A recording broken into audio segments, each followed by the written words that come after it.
अस्सलाम वालेकुम to all of you. उम्मीद है कि आप सारे खैर आफियत से होंगे। तो आज की इस क्लास के अंदर हम डिस्कस करने जा रहे हैं क्वाड्रेटिक इक्वेशन की फैक्टराइजेशन, यानी हम उनकी फैक्टराइजेशन करेंगे। और जो हम मेथड यहाँ पे यूज़ करने जा रहे हैं उसका नाम है मिडल टर्म ब्रेक। जैसे मैंने लास्ट टाइम एक वीडियो अपलोड की हुई है, आप आई टैब पे जाकर उसको देख सकते हैं कि उसके अंदर डिटेल के साथ मैंने बताया है कि एक्चुअल में मिडल टर्म ब्रेक कहते किसे हैं। तो चलिए अब हम कुछ इक्वेशंस को लेते हैं और उनको सिंप्लीफाई करते हैं। हमारे पास फर्स्ट क्वेश्चन है x square minus x minus 20 is equal to 0। अब हमने इसकी मिडल टर्म को करना है ब्रेक कुछ ऐसे करेंगे कि इसकी जगह हम कोई से दो नंबर ऐसे लेंगे जिनको अगर हम प्लस या माइनस करें तो हमारे पास माइनस एक्स आना चाहिए, और अगर हम उन दोनों नंबर को मल्टीप्लाई करते हैं तो हमारे पास वही आंसर बनना चाहिए जो इन दो टर्म्स को आपस में मल्टीप्लाई करने से बनता है। तो चलिए इसको करते हैं शुरू। हमारे पास इनको मल्टीप्लाई करने से आंसर आता है -20x²। ये हमने साइड पे नोट कर लिया है। अब हम देखेंगे कि हमारे कौन से ऐसे दो नंबर्स हैं जिनको प्लस या माइनस करें तो हमारे पास -x आए और मल्टीप्लाई करें तो -20x² आ जाए। तो आपने ज़रा इस पर सोचना है। मैं यहाँ पे अभी आपको बताता हूँ कि हमारे पास वो दो नंबर रहेंगे 4x एंड 5x। अगर आप इनको मल्टीप्लाई करेंगे तो हमारे पास आ जाएगा 20x², और अगर प्लस या माइनस करेंगे तो हमारे पास आ जाएगा -x। उसके लिए हमने थोड़े से साइन सजेस्ट करने हैं। हम यहाँ पर 5x के साथ माइनस का साइन यूज़ करेंगे और 4x के साथ प्लस का साइन यूज़ करेंगे। इससे क्या होगा कि जब इनको प्लस माइनस माइनस हो जाएगा और 5 में से 4 को सब्ट्रैक्ट करेंगे तो -x आंसर आ जाएगा, जो कि हमारे पास ये रहेगा। और अगर हम इनको मल्टीप्लाई करेंगे तो प्लस माइनस माइनस बन जाएगा और 5 4 20 और x² आ जाएगा। तो अभी हम यहाँ पर इनको रिप्लेस करते हैं। तो हमारे पास यहाँ रहेगा x² minus 5x plus 4x minus 20 is equal to 0। हमने इसकी मिडिल टर्म ब्रेक कर ली है। अब हमारे पास टोटल 4 टर्म्स हैं। हम दो टर्म्स को सेपरेट करके जो जो चीज़ उसमें कॉमन है वो कॉमन ले लेंगे। यहाँ आपको नज़र आ रहा होगा कि x कॉमन है, यहाँ से हमने x को कॉमन लिया, और यहाँ आपके पास 4 कॉमन रहेगा। तो ये आपके पास आ जाएगा कुछ यूँ वैल्यूज़। यहाँ आपको एक बात नोटिस कर लेनी है कि ये जो फैक्टर आपके पास आया है x-5, और इस साइड में भी आपको x-5 नज़र आ रहा है। अगर ये दोनों सेम रहें तो आपकी फैक्टराइजेशन, आपकी मिडल टर्म ब्रेक यहाँ तक ओके है, यानी कि बिल्कुल ठीक है। अब हम आगे बढ़ते हैं। अब देखिए आपके पास टोटल 2 टर्म्स है, एक इधर है और एक इधर है। हम यहाँ पर अगेन एक टर्म को कॉमन ले लेंगे जो कि दोनों में पाई जा रही है, जो कि x-5 है। तो यहाँ अगर हम x-5 को ले लें कॉमन, हमने इसको लिया यहाँ से कॉमन, यानी कि ये चीज़ तो बाहर आ गई, और क्या बचा हमारे पास x बचा। तो x रिमेनिंग यहाँ पर रह जाएगा हमारे पास, एंड प्लस यहाँ से हमने x-5 को ले लिया और हमारे पास रिमेनिंग क्या बचा पार्ट, हमारे पास x + 4 बचा इज इक्वल टू 0। अब हम इसकी सिंप्लीफिकेशन करेंगे। यहाँ केस क्या बनता है कि दोनों में कौन सी ऐसी वैल्यू एग्जिस्ट करे कि आंसर 0 आए। तो हम लेट कर लेते हैं कि अगर ये वाला पार्ट 0 के इक्वल पुट करे, अगर इसकी वजह से पूरे का पूरा आंसर 0 हो तो क्या वैल्यू आए, और अगर इस पार्ट की वजह से पूरे का पूरा आंसर 0 बनता है तो इसकी क्या वैल्यू होनी चाहिए। तो चलिए यहाँ स्टार्ट करते हैं हम। x-5 इज इक्वल टू 0, हमने इसको भी 0 के इक्वल लेट कर लिया, पुट कर दिया, और x + 4 इज इक्वल टू 0। यहाँ पर हमने ये चीज़ भी अज्यूम कर ली। अब हम देखते हैं कि ये हमारे पास आंसर क्या देगा। x इज इक्वल टू, यहाँ पर -5 है, -5 को दूसरी तरफ शिफ्ट करेंगे तो ये हमारे पास हो जाएगा इट विल बी पॉजिटिव। और इस साइड पे अगर हम देखते हैं +4 है तो साइड चेंज करेंगे, इक्वल की दूसरी साइड पे लेके जाएंगे तो -4 हो जाएगा। हमारे पास यहाँ इसका सोल्यूशन सेट आ जाता है 5 एंड -4। एक बात और नोटिस कर लीजिएगा, हम इसको आंसर की फॉर्म में नहीं लिखेंगे। समटाइम होता है कि जैसे कि आपने मैथ के बहुत सारे क्वेश्चंस किए हैं तो लास्ट में आप आंसर की हाइडिंग देते हैं। ये जो इक्वेशंस हैं इनके सोल्यूशन सेट होते हैं। लाइक ये इन सोल्यूशन सेट्स को अगर पुट किया जाए इस इक्वेशन में तो ये दोनों साइड इसकी सेम रहेगी, यानी कि उसके लिए इसको सेटिस्फाई करवाएगा। तो हम कहते हैं कि ये उसके सोल्यूशन सेट हैं इस इक्वेशन के। ठीक है जी। अब हम करते हैं नेक्स्ट एग्जाम्पल को डिस्कस। ये हमारे पास एक इक्वेशन है थोड़ी डिफरेंट टाइप की। सबसे पहले हम इसको सिंप्लीफाई करेंगे, क्वाड्रेटिक फॉर्म के अंदर लिखेंगे, और देन हम इसको सिंप्लीफाई करेंगे, लाइक इसकी फैक्टराइजेशन करेंगे। तो फर्स्ट यहाँ पर हमारे पास ये दो फैक्टर आपस में मल्टीप्लाई हो रहे हैं तो इनको मल्टीप्लाई करते हैं, y² बन जाएगा। y को 5 से मल्टीप्लाई करेंगे तो -5y। अब हम इन सारी टर्म्स को एक साइड पे शिफ्ट कर लेंगे, 3y²। ये देखिए यहाँ पर y² जो है वो पॉजिटिव है तो इक्वल की दूसरी तरफ जब हम उनको शिफ्ट करेंगे तो हमारे पास वो नेगेटिव में चेंज हो जाएगा। -5y भी यहाँ नेगेटिव है, तो इक्वल की दूसरी तरफ शिफ्ट करने के बाद ये पॉजिटिव हो जाएगा इक्वल टू 0। यहाँ पर हमारे पास रिमेनिंग कुछ नहीं बचा, तो ये हमारे पास 0 आ गया। आप देखें कि ये दोनों सेम टर्म्स हैं, हम इनको सब्ट्रैक्ट करते हैं। 3y² में से अगर हम y² को सब्ट्रैक्ट करते हैं तो हमारे पास आ जाएगा 2y² plus 5y is equal to 0। तो देखिए यहाँ आपके पास जो इक्वेशन बनती है उसके अंदर 2 टर्म्स आती हैं, यानी कि हमें इसकी फर्दर मिडल टर्म ब्रेक करने की कोई नीड नहीं है। जस्ट हम इसमें से कॉमन जो भी पार्ट होगा वो लेंगे और इसको 0 के इक्वल पुट करेंगे। हमारे पास यहाँ पर आ जाएगा y कॉमन है 2y प्लस 5। कॉमन वो चीज़ होती है कि जिसको अगेन मल्टीप्लाई किया जाए तो हमारे पास वो सेम आंसर आ जाए। तो यहाँ y को अगर मैं 2y से मल्टीप्लाई करता हूँ तो हमारे पास 2y² बन जाएगा, और यहाँ 5 से अगर मल्टीप्लाई किया जाए तो 5y आ जाएगा। तो आप इस तरह से रीचेक कर सकते हैं कि आपने जो चीज़ कॉमन ली है एक्चुअल में क्या वो कॉमन बनती भी है या नहीं बनती। यहाँ आपके पास 2 फैक्टर आ गए, एक y है और दूसरा है 2y plus 5 is equal to 0। दोनों को 0 के इक्वल 1 बाय 1 हम पुट करते हैं। हमारे पास आएगा y is equal to 0 and 2y plus 5 is equal to 0। इधर आप देखें तो हमारे पास डायरेक्ट ही एक सोल्यूशन सेट आ गया, y इज इक्वल टू 0। यहाँ हम ज़रा सिंप्लीफाई कर लेते हैं, तो 2y इज इक्वल टू -5। जी हाँ, अभी आपको इतनी समझ आ गई होगी कि जैसे ही इक्वल के दूसरी तरफ शिफ्ट होती हैं चीज़ें, अगर पॉजिटिव है तो नेगेटिव में चेंज हो जाएंगी और अगर नेगेटिव है तो पॉजिटिव में चेंज हो जाएंगी। तो इसलिए ये 5 उधर जाके नेगेटिव के साइन के साथ आ गया। 2 यहाँ पर मल्टीप्लाई हो रहा है, तो 2 तरह की चीज़ें आप यहाँ पर यूज़ कर सकते हैं। या तो आप यूँ कह लें कि इक्वेशन को आपने दोनों तरफ 2 से क्या कर दिया है, डिवाइड कर दिया है। और सिंपल आप यूँ भी कह सकते हैं कि ये 2y के साथ इधर हो रहा है मल्टीप्लाई, और दूसरी साइड पे जाके क्या करेगा, ये डिवाइड हो जाएगा। अब हम दोनों ही केस अप्लाई कर लें। हमने फ़िलहाल यहाँ पर कहा है कि हमने 2 से दोनों साइड को बोथ साइड को डिवाइड कर दिया है। फ़िलहाल हमने जो केस यूज़ किया है हम यूँ कह सकते हैं कि वो है divided on both side by 2। तो यहाँ पर हमारे पास ये कैंसिल आउट हो जाएगा और हमारे पास y की वैल्यू जो है सोल्यूशन सेट है वो हमारे पास आ जाएगा -5/2। तो इसका सोल्यूशन सेट हम लिखते हैं -5/2 दूसरी वैल्यू है, तो सोल्यूशन सेट इसका लिख लें जी। इसका सोल्यूशन सेट क्या बनेगा जी, इसको इस ब्रैकेट में लिखते हैं जी 0 एंड -5/2। तो ये हमारे पास आ गया इसका सोल्यूशन सेट। अब हम नेक्स्ट क्वेश्चन को डिस्कस करते हैं जी। अभी हमारे पास ये एक इक्वेशन है और हम इसको सबसे पहले क्वाड्रेटिक इक्वेशन की स्टैंडर्ड फॉर्म के अंदर लिखेंगे और देन इसको सिंप्लीफाई करेंगे। यहाँ आपको 17x² नज़र आ रहा है, तो हमारे पास जितने भी हमने क्वेश्चन स्टैंडर्ड फॉर्म में देखे हैं तो x² का जो कॉफिशिएंट होता है वो हमेशा पॉजिटिव ही रहता है। हम इसको इसी साइड पे रखेंगे और बाकी तमाम वैल्यूज़ को दूसरी तरफ शिफ्ट कर देंगे। तो जैसे हम शिफ्ट करेंगे इनके साइन चेंज हो जाएंगे, तो हमारे पास कुछ इस तरह की फॉर्म बनेगी। 17x² जो कि इस साइड पर ही रहा, इधर से हम वैल्यूज़ को दूसरी तरफ शिफ्ट कर रहे हैं। यहाँ पर हमारे पास माइनस में था और ये उधर जाके पॉजिटिव हो जाएगा, और 4 जो है वो प्लस में है, इधर माइनस में हो जाएगा। यहाँ हमारे पास रिमेनिंग 0 बचा, और अगर हम इक्वेशन की दोनों साइडों को चेंज कर दें फुली तो ये हमारे पास इक्वेशन कुछ इस फॉर्म में बन जाएगी। ये हमारे पास आ गई क्वाड्रेटिक इक्वेशन की फॉर्म में, यानी इसकी स्टैंडर्ड फॉर्म आ गई। अब हमारे पास नेक्स्ट स्टेप क्या है कि हमने इसकी मिडल टर्म को ब्रेक करना है। तो जी करते हैं, स्टेप मैंने सारे बता दिए हैं आपको, 1 बाय 1 आपने अप्लाई करना है। तो यहाँ हमारे पास इन दोनों को नंबर को मल्टीप्लाई करके जो आंसर आता है वो आएगा हमारे पास -68x²।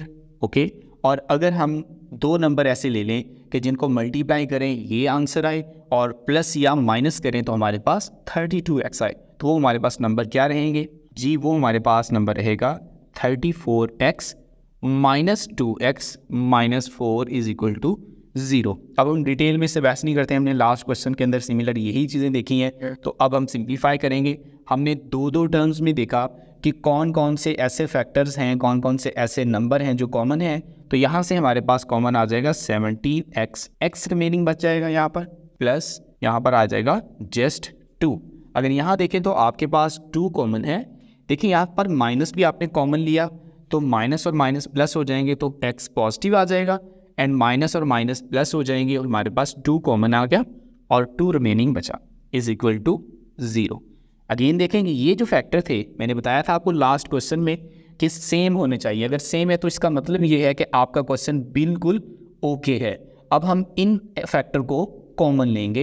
हमारे पास एक ये टर्म बन रही है और एक ये टर्म बन रही है। तो x+2 को अगर हम कॉमन लेते हैं तो हमारे पास रिमेनिंग पार्ट क्या बचेगा, 17x। और यहाँ से x+2 को कॉमन लिया तो हमारे पास रिमेनिंग पार्ट बचा, जी हाँ, -2 = 0। नेक्स्ट फर्दर क्या सिंप्लीफिकेशन करनी है जी, हमारे पास आ जाएगा x+2 = 0। लाइक जैसे हमने पहले कहा था, इसको 0 के ऊपर पुट करेंगे either, and 17x - 2 = 0। 1 bye 1 solve करेंगे। यहाँ आपके पास आ जाएगा x = जी हाँ, तो ये दूसरी तरफ जाके क्या बन जाएगा जी, ये नेगेटिव। और यहाँ पर हमारे पास 17x = प्लस का 2 हो गया। ठीक है जी, यहाँ पर नेगेटिव था, वहाँ जाके पॉजिटिव हो गया। 17 हमारे पास यहाँ पर मल्टीप्लाई हो रहा है, तो जैसे ही इसकी साइड चेंज हो जाएगी तो ये डिवाइड की फॉर्म में चला जाएगा। तो हमारे पास ये आ जाएगा जी कुछ इस फॉर्म के अंदर। ठीक है, ये एक स्टेप में मैंने शॉर्टकट मेथड से कर दिया, तो यहाँ पर हमने डायरेक्ट शिफ्ट कर दिया। सोल्यूशन सेट हमारे पास क्या बना, हम लिखेंगे the solution set is -2 and 2/17। तो ये हमारे पास इस इक्वेशन का सोल्यूशन सेट आ चुका है, जो कि हमने मिडिल टर्म ब्रेक का मेथड यूज़ करते हुए इसको सॉल्व किया है। अभी हम नेक्स्ट क्वेश्चन देखते हैं कि उसको किस तरह से सिंप्लीफाई करना है जी। तो हमारे पास नेक्स्ट क्वेश्चन है x² - 11x = 152। तो सबसे पहले क्या करना है, आप समझ गए होंगे कि हमने इसको अरेंज करना है स्टैंडर्ड फॉर्म में। तो 152 को हम शिफ्ट करेंगे एक दूसरी साइड पर, x² - 11x - 152 = 0। सिमिलर हम इन दोनों टर्म्स को मल्टीप्लाई करके देखेंगे क्या आंसर आता है, और फिर दो नंबर ऐसे चूज़ करेंगे जिनको मल्टीप्लाई किया जाए तो सेम यही आंसर है, प्लस या माइनस किया जाए तो मिडिल टर्म जो है वो ब्रेक होती हो।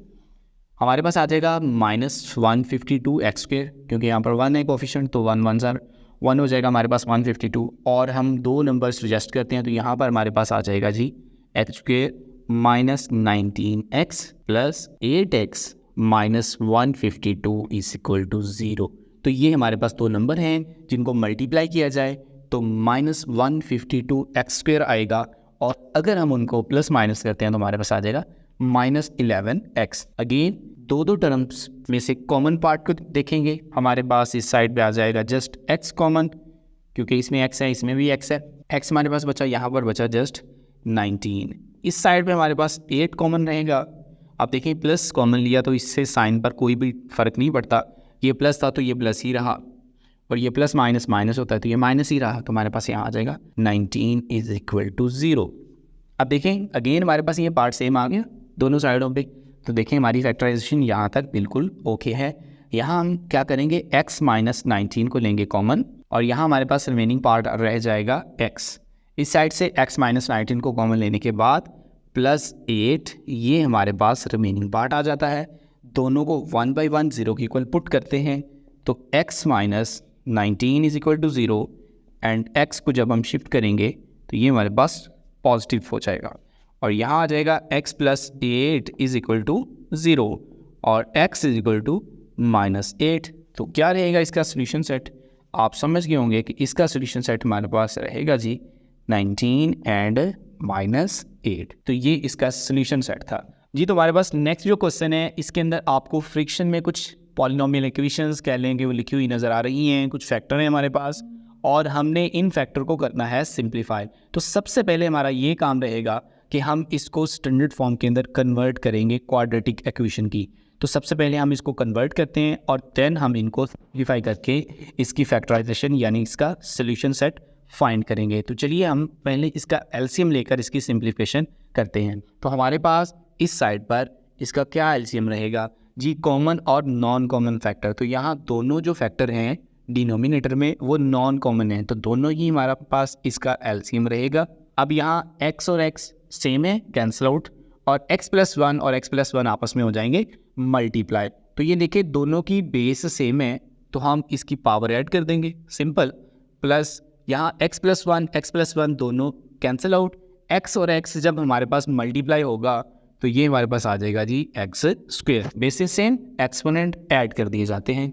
यहाँ हमारे पास आ गया 25/2 12। इसको हम करते हैं सिंप्लीफाई। स्क्वायर ओपन करेंगे, आपको पता है कि a प्लस बी का होल स्क्वायर क्या होता है, यहाँ मैंने मेंशन कर दिया है, तो हम उसी के मुताबिक इसको सिंप्लीफाई करते हैं।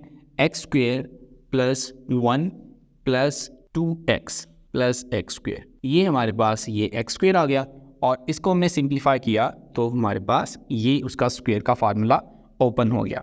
अब आप देखें कि आपके पास डिनोमिनेटर में जो वैल्यूज़ हैं इनको भी सिंप्लीफाई कर लेते हैं। x को x के साथ मल्टीप्लाई करवाएं तो एक्स स्क्वायर आएगा, और x को 1 के साथ मल्टीप्लाई करवाएं तो सिंपल x आ जाएगा, और इधर हमारे पास 25/12। इनको फर्दर थोड़ा सिंप्लीफाई करते हैं। ये हमारे पास एक्स स्क्वायर है और ये भी एक्स स्क्वायर है, इनको ऐड कर देते हैं जी। ये हमारे पास आ जाएगा 2x square plus 2x plus 1। थोड़ा हमने अरेंजमेंट भी उसकी कर दी है।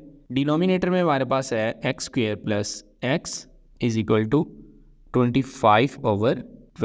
नेक्स्ट स्टेप में क्या करेंगे, ये हमारे पास डिनोमिनेटर में है, जब हम इसकी साइड चेंज करेंगे तो ये न्यूमिनेटर में आएगा, और ये डिनोमिनेटर में है, जब हम इसकी साइड चेंज करेंगे तो दूसरी साइड पे जाके ये न्यूमिनेटर में जाएगा और 25 से मल्टीप्लाई होगा। तो 12 को इधर ले आएंगे, अगर हम 12 को यहाँ पर शिफ्ट करेंगे तो हमारे पास आ जाएगा 2x प्लस 1 जी। तो इस पूरे फैक्टर के साथ 12 मल्टीप्लाई हो रहा है is equal to 25 into x square plus x.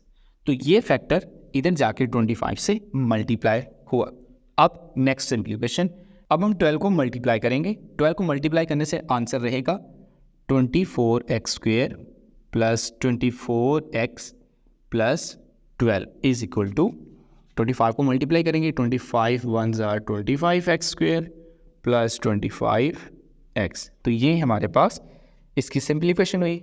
Further इसको क्या करेंगे, यहाँ देखें हमारे पास 25x स्क्वेयर है और यहाँ 24x स्क्वेयर है। हमने ये करना है कि जो x स्क्वेयर की वैल्यू है उसका जो कोफिशिएंट है वो हमेशा पॉजिटिव आए, तो हम करेंगे इन वैल्यूज़ को दूसरी तरफ शिफ्ट करेंगे ताकि नेगेटिव के साइन का सामना हमें ना करना पड़े जी। तो अभी हम इसको सिंप्लीफाई करेंगे, लेंगे हमारे पास है G is equal to 25x square plus 25x G. इन वैल्यूज़ को जब हम दूसरी तरफ शिफ्ट करते हैं, पॉजिटिव है दूसरी साइड में जाके नेगेटिव हो जाएगा, पॉजिटिव है दूसरी तरफ जाके नेगेटिव हो जाएगा, और ये भी पॉजिटिव है दूसरी तरफ जाके नेगेटिव। इस साइड में हमारे पास रिमेनिंग 0 बच जाएगा। अब हम इस पूरी साइड को दूसरी तरफ शिफ्ट कर लेंगे तो साइन पे कोई फ़र्क नहीं पड़ेगा। सिंप्लीफाई भी कर लेते हैं और इसको शिफ्ट भी करते हैं जी। हमारे पास 25x स्क्वेयर में से अगर हम 24x स्क्वेयर माइनस करते हैं तो क्या रिमेनिंग बचेगा, हमारे पास आएगा x स्क्वेयर, और अगर हम 25x में से 24x माइनस करेंगे तो answer will be plus x, और अगर हमारे पास ये कॉन्स्टेंट नंबर है ये सेम वैसे आ जाएगा इज इक्वल टू 0। तो ये हमारे पास एक सिंप्लीफिकेशन फॉर्म आ गई है क्वाड्रेटिक इक्वेशन की। अब आपने देखा होगा कि पिछले हमने जितने भी क्वेश्चंस सॉल्व किए हैं उसमें डायरेक्ट हमारे पास आंसर कुछ इस फॉर्म में होता था और हम डायरेक्ट इसको सिंप्लीफाई करते थे, ठीक है। और यहाँ पर हमारे पास जो क्वेश्चन है वो कुछ इस फॉर्म में दिया गया था। सबसे पहले हमने उसको सिंप्लीफाई करके कन्वर्ट किया हमारे पास स्टैंडर्ड क्वाड्रेटिक इक्वेशन में, और तक अब हम इसके ऊपर वही फार्मूला पुट कर देंगे, वही टेक्निक लगाएंगे मिडल टर्म ब्रेक की, और इसको सिंप्लीफाई करके इसका सोल्यूशन सेट फाइंड करते हैं जी। यहाँ पर हमारे पास आ जाएगा -12x स्क्वेयर, यानी कि इनको मल्टीप्लाई करने से आता है, ठीक है। अब हम देखेंगे कि दो नंबर चूज़ करें जिनको प्लस माइनस करें तो प्लस x है, और मल्टीप्लाई करें तो -12x, तो वो नंबर हमारे पास रहेंगे 4 और 3। अब साइन कौन से आएंगे देखिएगा, x square plus 4x minus 3x minus 12 is equal to 0। 4x में से 3x माइनस करेंगे तो प्लस का आ जाएगा आंसर। 4x को 3x से मल्टीप्लाई करेंगे, ये पॉजिटिव नेगेटिव है तो प्लस माइनस माइनस हो जाएगा, और हमारे पास आंसर आ जाएगा मल्टीप्लाई करने से 12x स्क्वेयर। दो टर्म्स में से जो फैक्टर कॉमन है, जो नंबर कॉमन है वो कॉमन लेंगे। यहाँ हमारे पास x कॉमन x प्लस 4 रहा, माइनस यहाँ 3 कॉमन बचा, और यहाँ रहेगा G minus minus plus minus minus plus 3 रहा, और 4 के अंदर हमारे पास पार्ट बच गया। देखें 3 को मल्टीप्लाई करवाएंगे तो ये हमारे पास आ जाएगा 3x, और ये हमारे पास आ जाएगा -12। ओके, अब x प्लस 4 आ गया सेम, तो बताइए ठीक है। x प्लस 4 कॉमन लेने के बाद रिमेनिंग पार्ट x माइनस यहाँ से इसको कॉमन लेने के बाद रिमेनिंग पार्ट हमारे पास 3 आ जाएगा इज इक्वल टू 0। अब हम दोनों को 0 के इक्वल पुट करते हैं जी। x plus 4 is equal to 0 and x minus 3 is equal to 0। x is equal to minus 4 and x is equal to plus 3। Solution set हमारे पास इस क्वेश्चन का रहेगा -4 एंड +3। तो यहाँ हमने इस क्वेश्चन की भी सिंप्लीफिकेशन कर ली है। अब हम एक लास्ट क्वेश्चन को डिस्कस करते हैं जो सिमिलर इसी तरह का कुछ होगा कि जिसमें हमें सबसे पहले उसकी सिंप्लीफिकेशन करके हमें क्वाड्रेटिक फॉर्म के अंदर कन्वर्ट करना पड़ेगा और देन हम उसको फर्दर मिडिल टर्म ब्रेक करके उसके सोल्यूशन सेट को फाइंड करेंगे। जी हमारे पास आज की इस क्लास के अंदर हम ये लास्ट क्वेश्चन डिस्कस करने लगे हैं और इस क्वेश्चन में आपको नज़र आ रहा होगा कि तीनों टर्म जो हैं उसमें वेरिएबल इन्वॉल्व हैं, यानी कि इस फ्रिक्शन में भी, इसमें भी और इसमें भी। लास्ट में जो हमने डिस्कस किया है उसमें दो में हमने एलसीएम लिया, सिंप्लीफाई किया और देन दूसरी तरफ शिफ्ट किया। तो यहाँ हमारे पास तीनों के अंदर वेरिएबल इन्वॉल्व हैं, तो इसको हम कैसे सिंप्लीफाई करेंगे? तो फर्स्टली हम इन दोनों टर्म्स का एलसीएम लेके इसको एक फ्रिक्शन में कन्वर्ट करते हैं। तो हमारे पास यहाँ इसका एलसीएम रहेगा x minus 3 and x minus 4। दो फैक्टर हैं, दोनों ही नॉन कॉमन हैं। x माइनस 3 से कैंसिल आउट होकर x माइनस 4 1 से मल्टीप्लाई होगा तो हमारे पास आ जाएगा जस्ट x माइनस 4। ये माइनस यहाँ शिफ्ट हो गया। अब आ गया x माइनस 4, ये सेम पार्ट कैंसिल और x माइनस 3 मल्टीप्लाई हुआ 1 से तो हमारे पास आया x माइनस 3। इस साइड पे हमारे पास जो वैल्यूज़ थी सेम वैसे ही रही, 2/x माइनस 9। जी 2/x minus 9 is equal to, simplification में ब्रैकेट जैसे ही हम ओपन करते हैं आपको पता है कि माइनस साइन को चेंज कर देता है जैसे मल्टीप्लाई होगा। तो ये माइनस जब पॉजिटिव से मल्टीप्लाई होगा तो x को माइनस कर देगा और जब माइनस से मल्टीप्लाई होगा तो उसको प्लस में चेंज करेगा। हमारे पास नीचे आ गया जी x minus 3 and x minus 4। अब हमने जस्ट जो फैक्टर सिंप्लीफाई होते हैं, मल्टीप्लाई होते हैं, मल्टीप्लाई करेंगे, प्लस माइनस होते हैं उसको प्लस माइनस करेंगे। तो देखिए यहाँ इस स्टेप में हम इनकी सिंप्लीफिकेशन करेंगे। जी ये माइनस में है और ये प्लस में है तो प्लस माइनस कैंसिल हो जाएंगे, -4 एंड +3 तो प्लस माइनस माइनस हमारे पास यहाँ बचेगा -1। अब इन दोनों फैक्टर को आपस में मल्टीप्लाई करवाएं तो x और x हमारे पास आ जाएगा x²। x को मल्टीप्लाई करेंगे -4x, जब -3 मल्टीप्लाई होगा तो ये आ जाएगा -3x एंड 3 को 4 से मल्टीप्लाई किया, minus minus will be plus and 3 4s are 12।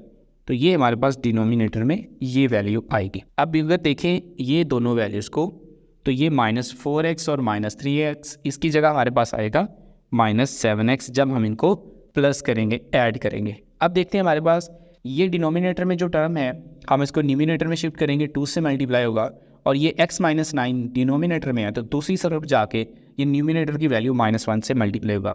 तो मैं यहाँ पर इसीलिए लिख दिया कि एक स्टेप हमारा बच जाए। जी यहाँ पर वैल्यू आ जाएगी हमारे पास 2 × x² minus 7x plus 12 is equal to -1 and ये फैक्टर इधर मल्टीप्लाई होगा कि तो x माइनस 9, यहाँ -7x, इन दोनों को ऐड करने से मैंने डायरेक्ट पुट कर दिया।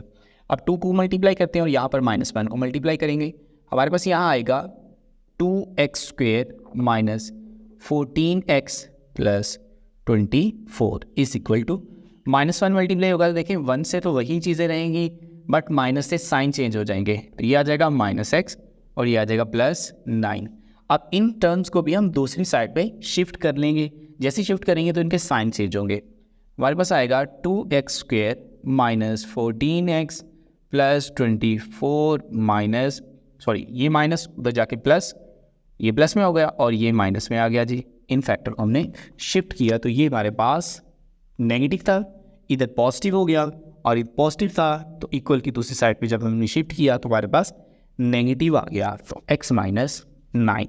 अब हम इनको ऐड कर देते हैं जो सेम टर्म्स हैं, 2x² 14x and plus x तो माइनस हो जाएगा, -13x आ जाएगा, 24 एंड -9 तो ये हमारे पास सब्ट्रैक्ट करने से आंसर आ जाएगा +15 इज इक्वल टू 0। जी हमारे पास ये रही इसकी क्वाड्रेटिक इक्वेशन की स्टैंडर्ड फॉर्म। अब हम इसको सिंप्लीफाई करेंगे मिडिल टर्म ब्रेक से। अगर हम इस फैक्टर को इधर मल्टीप्लाई करते हैं 15 के साथ तो हमारे पास आंसर रहेगा 30x²। ओके, और अगर हम प्लस माइनस करेंगे कोई दो नंबर ऐसे कि आंसर रहे -13x, तो वो दो नंबर हमारे पास क्या रहेंगे जी? अगर यहाँ पे मैं लिखूँ 2x² minus 10x minus 3x plus 15 is equal to 0। आप समझ गए होंगे कि 10 को 3 से मल्टीप्लाई करें आंसर 30 आएगा। माइनस और माइनस प्लस में चेंज हो जाएगा, और जब हम इनको प्लस माइनस करेंगे तो माइनस माइनस एक्चुअल में प्लस होता है, यानी कि उसको ऐड करना होगा। और 10x को 3x में जब ऐड करेंगे तो हमारे पास आंसर आ जाएगा 13x जी। तो हमारे पास इन दोनों फैक्टर्स में से इन दोनों फैक्टर में जो चीज़ें कॉमन हैं वो कॉमन ले, यहाँ आ जाएगा 2x एंड x बचा जी 5 minus 3x minus 5 is equal to 0। मैंने यहाँ पर जल्दी जल्दी कर दिया है, अब आपको समझ आ गई होगी, इतने क्वेश्चन हमने ऑलरेडी सॉल्व कर लिए हैं। x minus 5 common and 2x minus 3 is equal to 0। यहाँ इस क्वेश्चन को करता हूँ मैं स्टॉप। अब आपने इन दोनों को 1 बाई 1 0 के इक्वल पुट करना है, और इसका जो सोल्यूशन सेट है मुझे कमेंट में आकर लाजमी बताना है कि उसका सोल्यूशन सेट जो हमने लास्ट इसमें क्वेश्चन किया है, क्वेश्चन नंबर 6, उसका सोल्यूशन सेट क्या आता है। आई होप सो कि आपको ये क्लास बहुत पसंद आई होगी। अगर पसंद आई है तो यार लाइक भी करना है, अगर चैनल पर नए हैं अब अगर तुम लोग नए हो तो सब्सक्राइब करो, वो जो लाल वाला बटन है उसके साथ स्कैम करो या फिर महफिल जमाओ, मुझे नहीं पता, बस क्लिक हो जाना चाहिए। तो चैनल को सब्सक्राइब भी कर लीजिएगा। नेक्स्ट क्लास के अंदर हमारे पास जो कुछ क्वाड्रेटिक इक्वेशंस होगी हम उसको कंप्लीटिंग स्क्वायर मेथड से सॉल्व करेंगे। अपना ख्याल रखिएगा, stay motivated and keep learning.